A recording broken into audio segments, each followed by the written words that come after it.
भगवान का आशीर्वाद हिंदी कहानी। भगवान का आशीर्वाद हिंदी कहानी।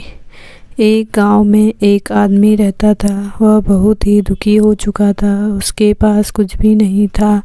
वह भगवान से हर रोज़ यही कहता था कि मेरी सभी समस्याओं का अंत कब हो सकता है।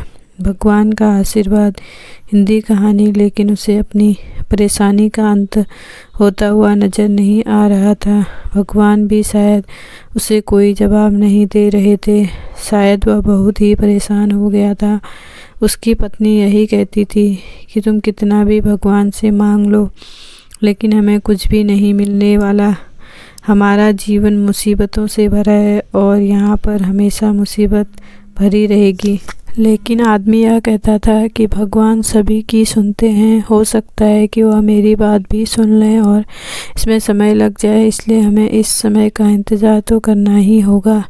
गरीब का हिस्सा हिंदी कहानी। पत्नी कहती थी, जब हम भूख से मर जाएंगे तभी शायद भगवान को कुछ याद आएगा। मुझे नहीं लगता है कि इससे पहले कुछ भी होने वाला है। तभी वह आदमी कहता है कि तुम इस तरह की बातें क्यों करती हो? तुम्हें भगवान पर विश्वास होना चाहिए। भगवान सभी की सुनते हैं। यह हो सकता है कि वह सब कुछ देरी से सुने, लेकिन वह ज़रूर सुनेंगे। मुझे उन पर बहुत भरोसा है। वह आदमी सभी बातें कहकर चला जाता है और वह हर रोज़ जंगल में जाता था। वहाँ से तरह तरह के फूल लेकर मालाएं बनाया करता था।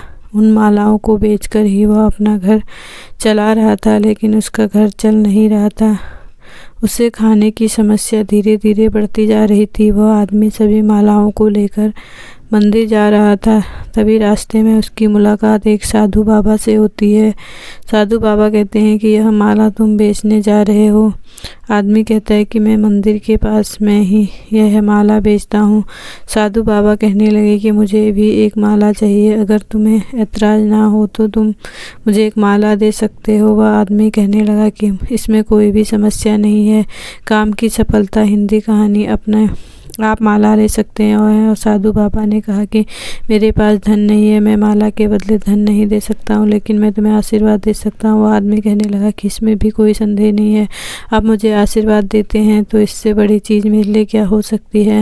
मुझे धन की ज़रूरत नहीं है। साधु बाबा मुस्कुराते हैं और कहते हैं कि मेरा आशीर्वाद है कि आज से तुम्हें धन की कोई कमी नहीं होगी। यह कहकर वह चले जाते हैं और वह आदमी अपनी मालाओं को बेचने के लिए निकल पड़ता है। सच्चाई कितनी है एक कहानी। वह सभी मालाओं को बेचकर जब घर आता है तो उसके पास थोड़े से पैसे होते हैं, जिससे वह खाने के लिए कुछ सामान ला सकता था। पत्नी कहती है कि आज भी कुछ नहीं होने वाला और कल भी कुछ नहीं होगा, क्योंकि मुझे तो यकीन है कि हमारा कुछ भी नहीं हो सकता है। वह आदमी का था कि एक साधु महाराज जी मिले थे।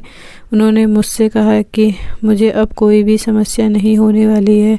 उनका आशीर्वाद मेरे साथ है। पत्नी कहने लगी कि आशीर्वाद से काम नहीं चलता है। यह छोटा सा रास्ता है कहानी। जब तक हमें धन नहीं मिलेगा तब तक हमारा गुजारा नहीं हो सकता है। वह आदमी आराम से बैठ जाता है और अपने थैले में देखता है कि कोई माला बची हुई है या नहीं। जैसे ही अपने थैले में हाथ डालता है तो उसे सोने की माला मिलती है, जो कि उसके पास कभी भी नहीं थी।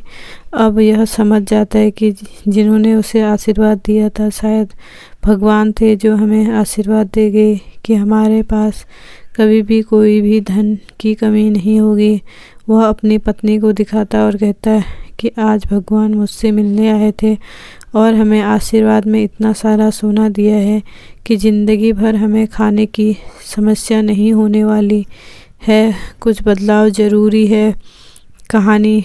पत्नी इस बात को समझ आती है कि भगवान हमेशा सुनते ज़रूर हैं, चाहे इसमें कितनी भी देरी हो जाए। इसलिए दोस्तों, यह कहानी हमें यही बताती है कि हमें भगवान पर विश्वास होना चाहिए। भगवान पर विश्वास है तो हमारे रास्ते नज़र आते हैं। भगवान का आशीर्वाद। आपको यह कहानी पसंद आए तो आगे भी शेयर करें, कमेंट करके हमें बताएं। आपको ये वीडियो कैसी लगी ज़रूर बताएं। Thanks for watching.